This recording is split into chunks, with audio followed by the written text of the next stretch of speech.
Hi guys, I'm Junor Benz and welcome back sa aking Hi guys, I'm Junor Benz and welcome back sa aking YouTube channel. This channel creates video tutorials and building construction related videos. And in this episode, we have building construction related coming up. And in this Hi guys, I'm Junor Benz and welcome sa aking YouTube channel. This channel creates video tutorials and building construction related videos. And in this episode, we have building construction coming up. And in this episode, Hey guys, welcome back again. Hey guys, welcome sa aking YouTube channel. Hey guys, I'm Junor Benz and welcome sa aking YouTube channel. This channel creates video tutorial and building construction related videos. And in this episode, we have building construction video coming up. Ang pinaka-objective po natin sa video ito is ma-share ko sa inyo ang pinaka-objective po natin sa episode na ito is after mong mapanood ang video, magkakaroon ka ng idea, magkakaroon ka ng knowledge about sa housing loan sa Pag-IBIG. So ano nga ba yung mga eligibility requirement? Ano nga ba yung mga requirements? So ano nga ba yung mga eligibility requirement ni Pag-IBIG?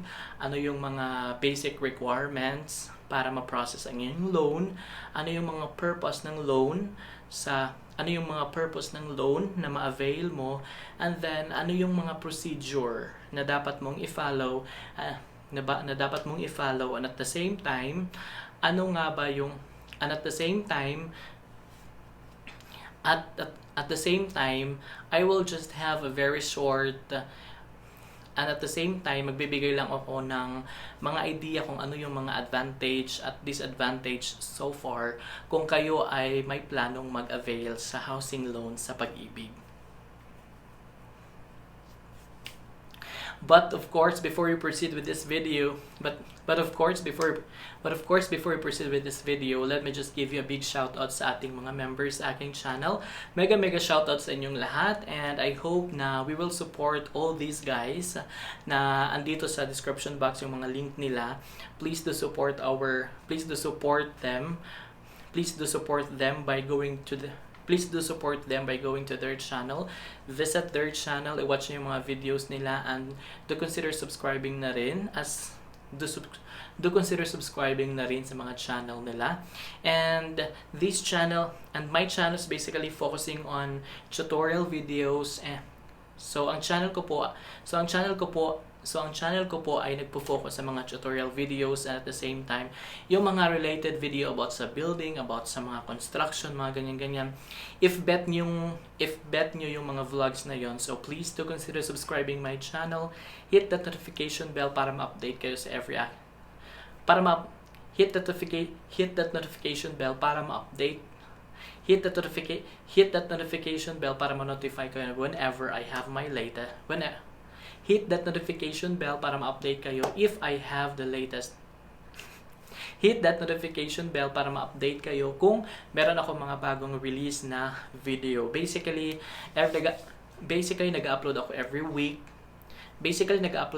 week. Sometimes dalawang video and isang video. So, pero talagang in every week meron akong nare-release na mga video.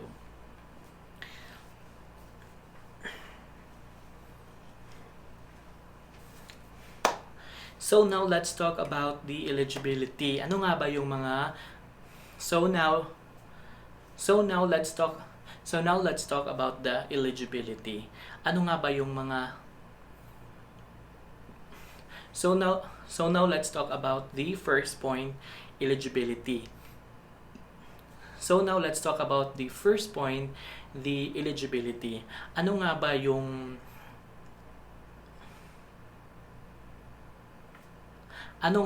mga factor para maging eligible ka or karapat-dapat kang maka-avail sa housing loan ng Pag-IBIG? So, unang-una is you should first have your account sa Pag-IBIG. Dapat active ka sa Pag-IBIG. Meron kang account sa Pag-IBIG So unang-una is dapat meron kang account So unang-una is dapat meron kang account sa PAG-IBIG. Of course, dapat binabayaran mo siya ng minimum na 24 months. Meron kang bayad, meron kang record dun sa kanila, nagbabayad ka within 24 months or 2 years. So dapat meron ka niyan.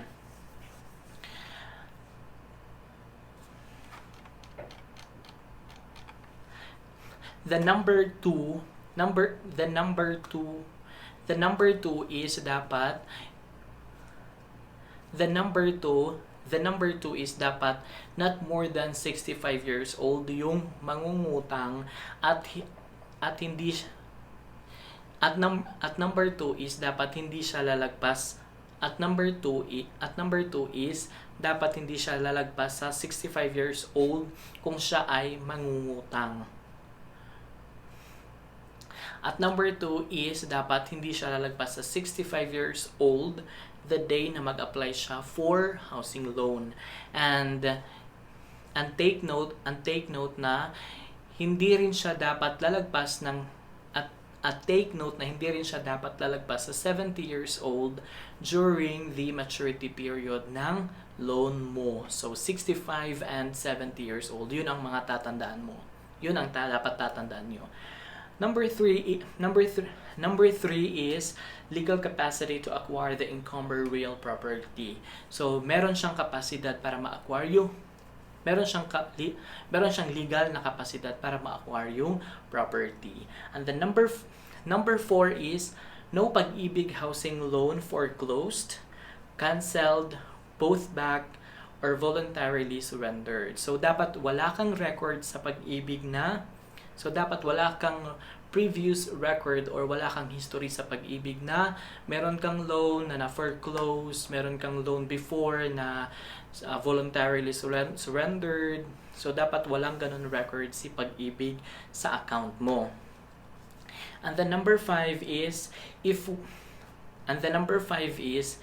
with existing PAG-IBIG housing account or short-term loan number 5 is if with existing PAG-IBIG housing account or short-term loan, payment must be updated. So, dapat kung meron ka mga short-term loan sa PAG-IBIG, dapat yun po ay updated or nakabayad po kayo or on time. Wala kayong mga pangit na history sa kanila sa pagbabayad ng mga loans mo. So, kung qualified ka, kung qualified ka dun sa mga eligibility na requirement ni PAG-IBIG, you can avail the PAG-IBIG housing loan. Yun yung mga So if you are okay dun sa mga eligibility requirement ni PAG-IBIG, then you have nothing to worry. Pwede kang mag-avail sa housing loan ng PAG-IBIG. So ngayon ay titingnan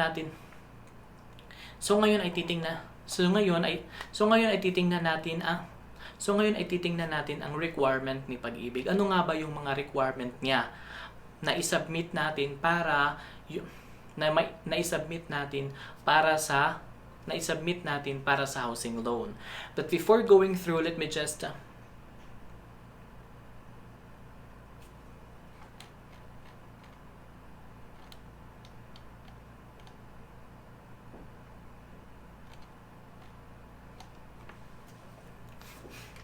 But before we proceed with our number 2, this video is, by the way, sponsored by Nissan. But before we proceed with our requirement, this video is basically sponsored by Nissan perfume. So this is a 25. But before we proceed with our number 2, but before we proceed with the requirement, which is the number. But before we proceed with our second point, which is the requirement, by the way, this video is sponsored by Nissan Perfume, a 25% based oil perfume, a long-lasting smell, even if after washing your clothes. No water content. The perfume is no water content. Classy, but ito yung tatanda. no water content perfume, a classy, talagang mabango, at a classy perfume but not pricey. A classy perfume but not pricey. With then the good thing about it is very affordable, and then the good thing about this is very affordable, starting from the price range and then the good thing about this one is very affordable. The price range is between 300 to 350 per 85 ml bottle. And magdi-deliver sila sa inyo door to door without additional, and magdi-deliver sila door to door sa inyo, and it's a free of charge.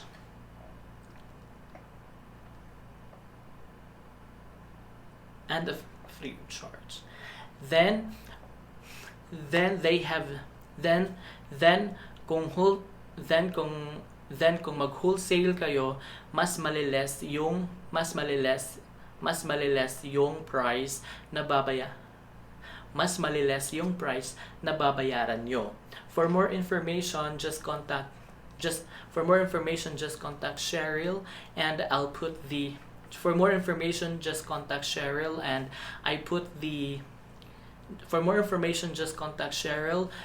I'll put the contact details on the description box below. And also they are looking for active distributor, and reseller. So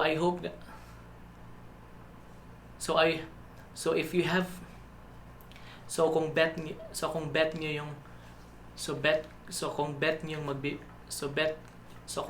yung product na to for extra income, you can contact the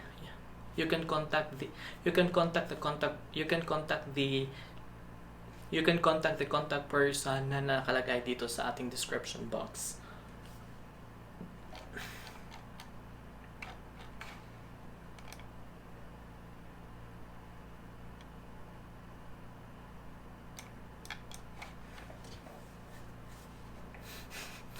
But before we proceed with our item number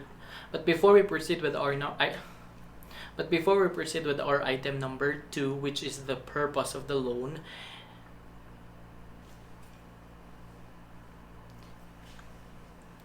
before we proceed with our item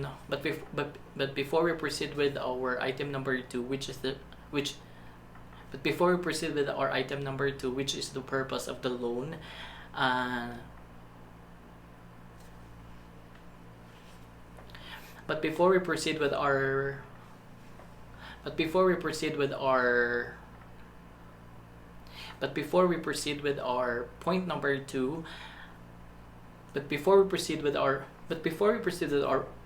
we proceed with our point number 2, this video is sponsored by Nissan Perfume.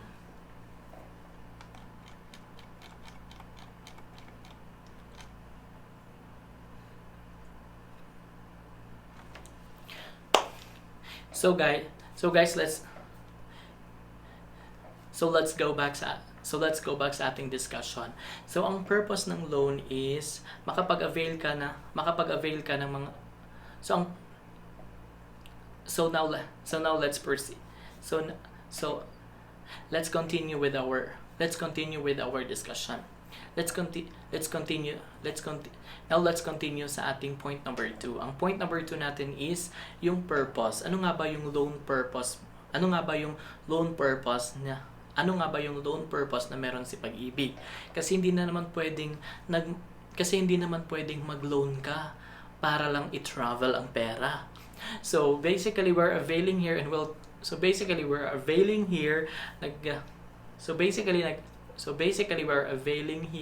sa housing loan. So dapat yung unang purpose mo daw is dapat yung unang purpose mo daw is for purchase through PAG-IBIG accredited developers. So yun yung meron ako kasi kumuha ako ng bahay under sa PAG-IBIG and under sa developer. And that's very common, I guess. Doon sa mga gustong kumuha sa mga subdivisions, so that's under sa mga developer, yun under sa mga PAG-IBIG na mga loan. And that's what I have also. And number two na purpose sa PAG-IBIG is purchase of lot residential unit. So pwede mo siyang ibili ng lupa at saka yung mga residential units. So, yung purchase is plus cost of transfer of residential lot or adjoining residential lots, maximum ng 1,000 square meters. And then purchase plus the transfer fee plus the cost of transfer of residential house and lot, townhouse or condominium. So, yung mga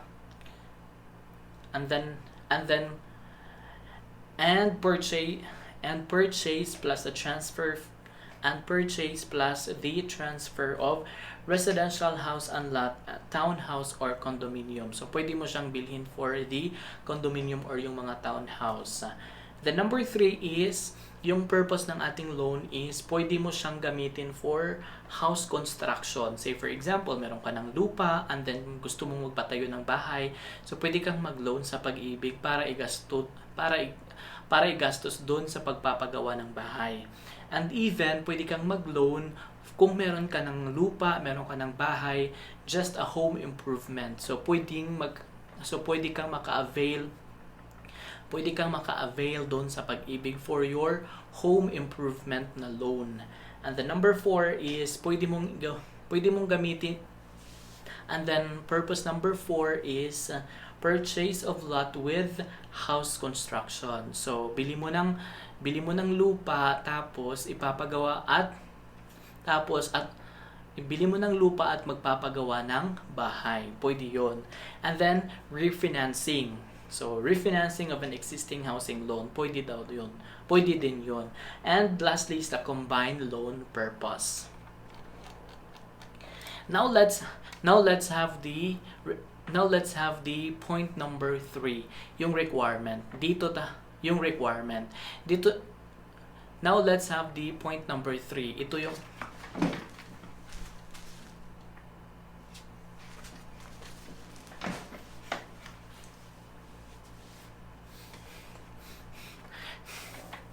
Now, let's have the point number 3, which is the requirement. Dito mo malalaman kung anong mga kailangan ng mga dokumento ni PAG-IBIG para i-process at para ma-approve yung housing loan mo.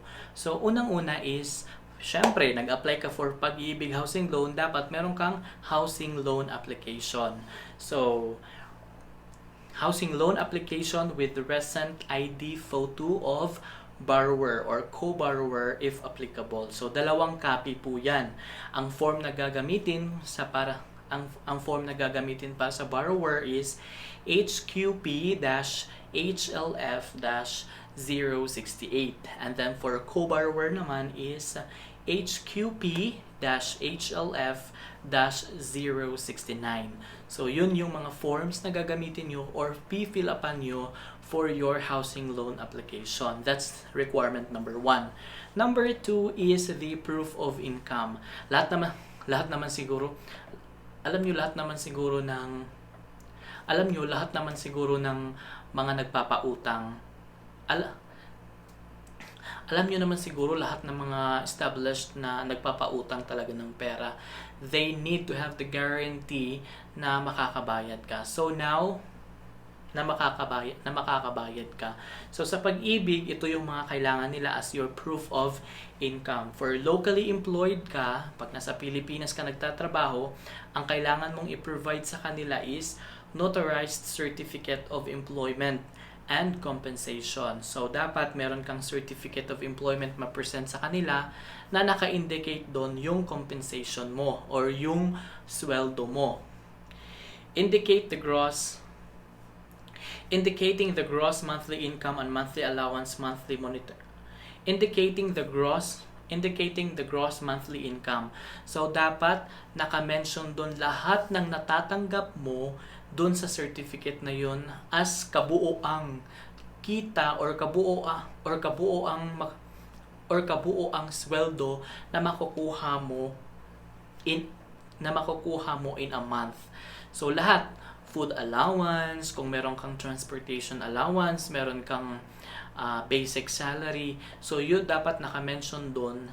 So dapat doon lahat naka-mention sa certificate. Dapat naka-mention doon sa certificate of employment mo yung compensation na makukuha mo in a monthly base. And then next na i-provide mo is yung ITR or income tax return na galing sa income. And then ang next na i-provide mo is yung ITR or income tax return na manggagaling of course sa BIR. So yung form na dapat mong i-provide is form number 2316. Yun yung dapat na kuhanin mo na form at i-provide sa PAG-IBIG. Number 3 is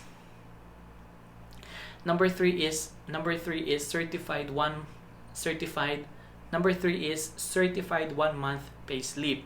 Na yung payslip mo is dapat within the 3 months prior to the date of application. So dapat mag-provide ka ng payslip na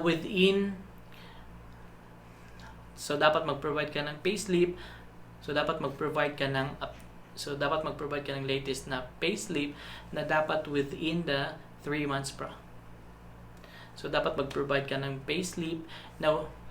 magprovide ka ng latest na payslip na covering dapat magprovide ka ng 1 month. So dapat magprovide ka ng 1 month na payslip 3 months before your application sa yung loan. Tapos tapos kung ikaw naman ay walang trabaho, tapos kung ikaw naman ay walang trabaho, pero meron kang business at meron kang mga personal business at doon naman sa mga walang trabaho pero may mga sariling business, so walang problema, makaka-avail ka rin ng housing loan sa PAG-IBIG with this requirement. So ano yung i-provide mo? Unang-una is ITR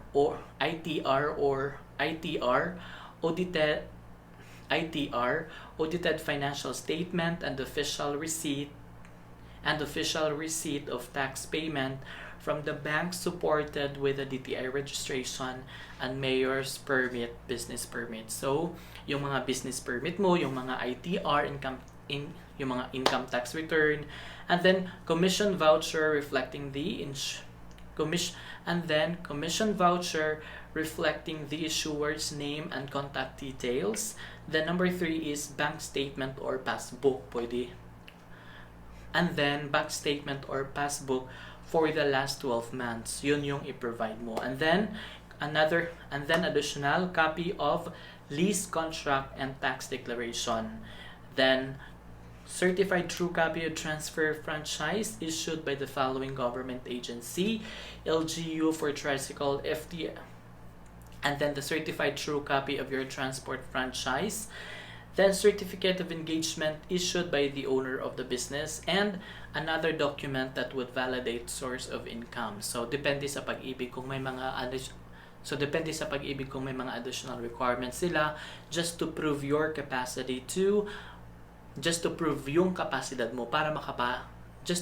kapasidad mo na talaga makabayad ka dun sa ma-avail mong housing loan. How about in the third case, yung mga OFW? Of course, pwede rin. How about dun sa mga third case natin is yung mga OFW or mga overseas Filipino workers.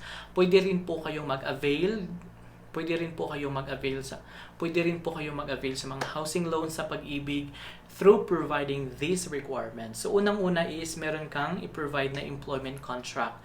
So ang employment contract is either employment contracts between the employer or employee, and then the POAE the POEA standard contract. So if I remember perfectly, ang na-provide ko is yung employment contract between employee and employer, kasi yung POEA na standard contract, iba kasi yung naka-indicate na salary doon. Yung sa POAA standard contract, iba kasi yung naka-indicate na salary. Meron akong ibang kontrata dito. Meron akong ibang kontrata na pinirmahan nung pagkadating ko dito sa ibang bansa. So yun yung provide ko sa akin. And then certificate of employment and compensation. So basically, certificate of employment and compensation. So basically, yun yung contract mo is nakalagay na rin doon yung compensation mo. Sa OFW, I guess, yun na yung contract. Pwede na yung contract kasi naka-indicate naman doon yung salary mo. And then you have to take note na kung yung kontrata mo is naka-foreign, and then let's take note na kung yung kontrata mo is nakasulat sa ibang,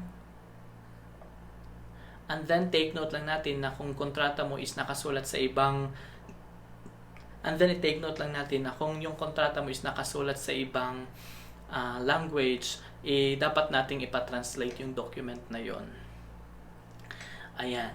So basically yun yung mga requirement na dapat mong ma-provide sa PAG-IBIG para ma-process yung housing loan mo. That's number 2. So una-una is meron tayong application, housing loan application.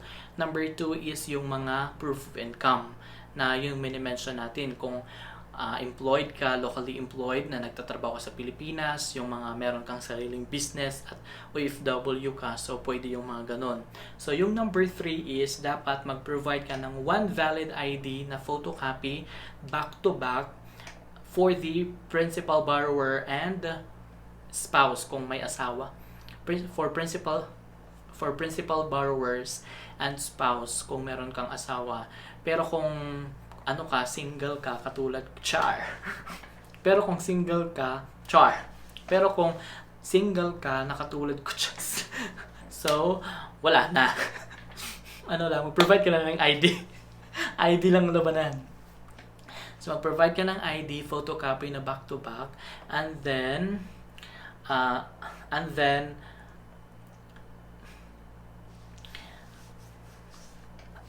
mag-provide ka ng ID na back to back mag-provide ka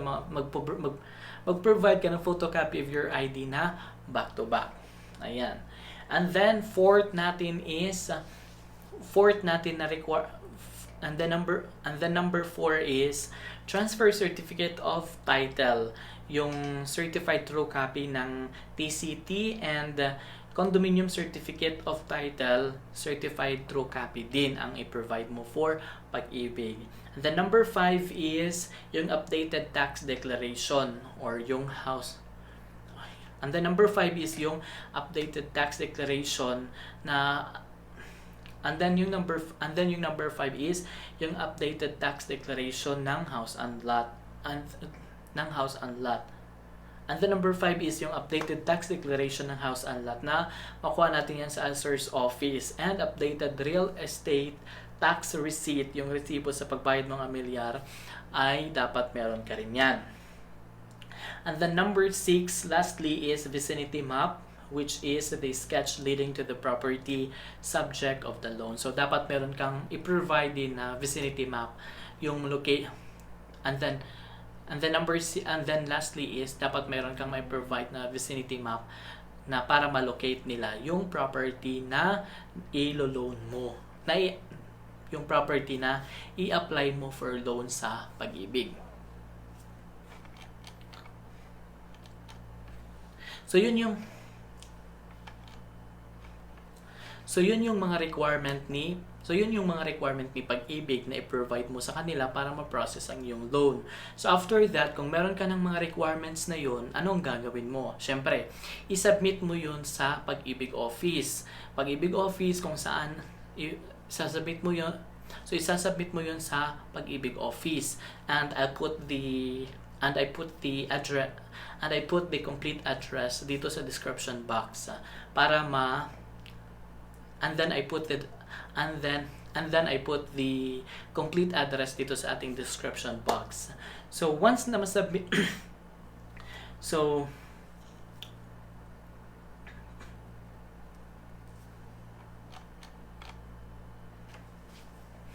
So once na masubmit mo na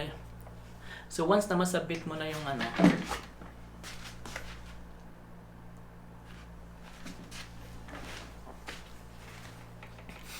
So once na masubmit mo na yung housing application mo, is mag-aantay ka ng 17 working days para ma-release yung notice of approval.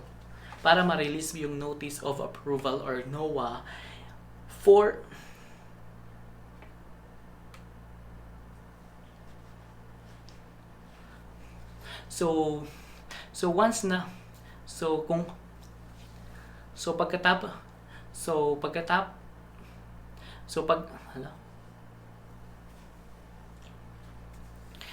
kung okay na yung requirements mo, kung meron ka na yung mga na-mention natin na mga kung meron ka ng mga requirements doon sa mga na-mention natin, is anong gagawin mo is isubmit mo sa PAG-IBIG. And I'll put the complete address dito sa ating description box.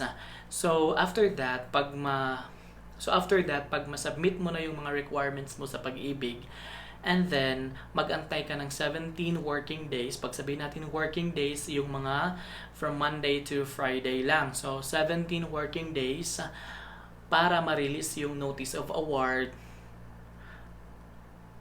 para ma-release yung notice of approval, and letter of guarantee.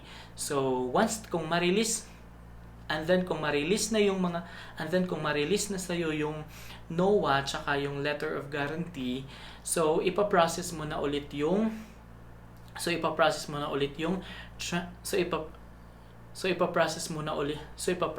naman ngayon yung transfer of title and annotation of mortgage. So bibigyan ka ng PAG-IBIG ng 90 calendar days. That means to say around 3 months, para ma-fulfill mo yung transfer of title at the same time yung annotation of mortgage. So after that, pag matapos ka na nun, within 90 days, maisubmit mo na sa PAG-IBIG. So maisubmit mo na sa PAG-IBIG, dapat yung tax declaration is nakapangalan na sa'yo. And then mag-antay ka na lang ng another 10 days para ma-release na yung pera, yung proceeds ng loan mo. So once na ma-receive mo na yung cheque from PAG-IBIG, once na ma-release na yung proceeds ng loan mo, yung start date na naka-mention sa release yung start date na na-mention sa release ng proceeds mo, is that's also the day na mag-start na rin yung monthly amortization mo. So mag-monthly bayad ka na doon sa PAG-IBIG.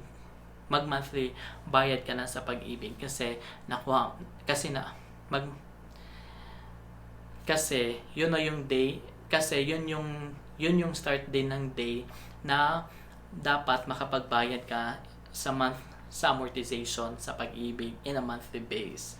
So basically yun lang yung mga requirements and procedure. Para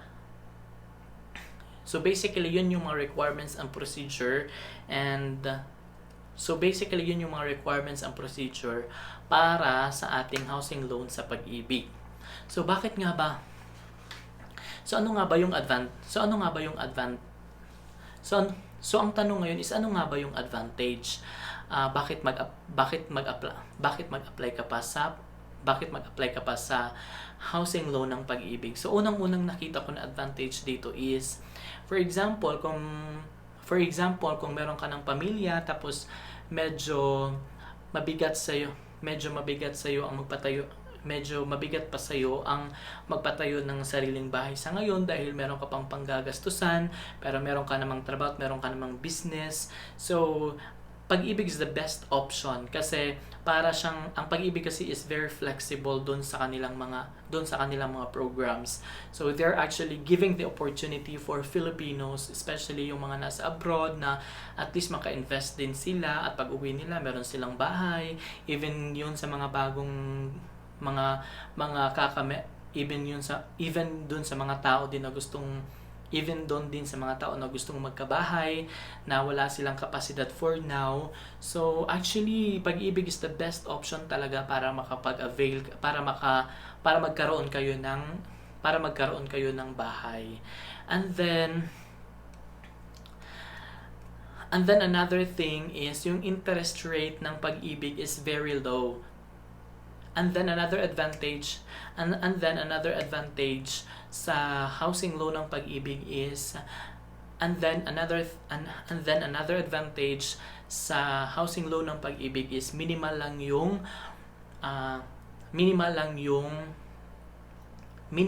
yung interest rate nila na i-charge sa tao and sa tao.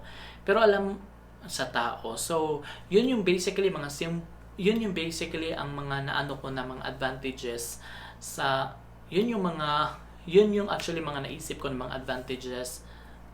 So yun yung mga advantages na naisip ko about sa housing loan sa Pag-ibig. Pero alam nyo lahat naman ata ng mga pangyayari sa buhay, lahat ng mga nangyayari, meron talaga mga disadvantage. So ngayon, ang nakikita ko lang na disadvantage sa housing loan sa Pag-ibig is, syempre meron ka ng babayaran ngayon in a monthly base. So kailangan na sa trabaho mo, consistent ka doon na meron kang sahod, meron kang babayaran, lagi ka na mag-iisip. Lagi mo na siyang iisipin na may babayaran ka. Pero alam nyo, napaka-fulfilling din actually ng iisipin mo na may bahay ka na. Kasi And then dapat meron ka ng income na consistent kasi consistent monthly yung babayaran mo. So yun lang. So yun lang yung mai-share ko sa inyo guys, and I guess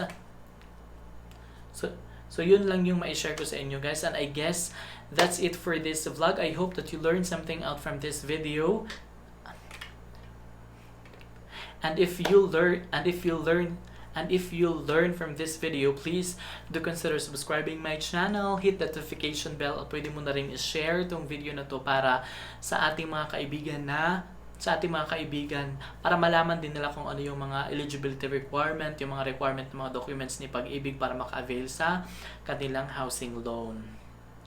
And also, one more thing, if you want to avail also yung and then one more thing, if gusto niyo mag-reseller and then one more thing, if gusto niyo maging distributor and reseller sa perfume, you can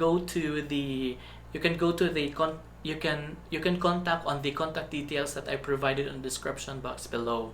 So I guess that's it for this vlog, and see you again next time guys. That's it, and God bless. Bye.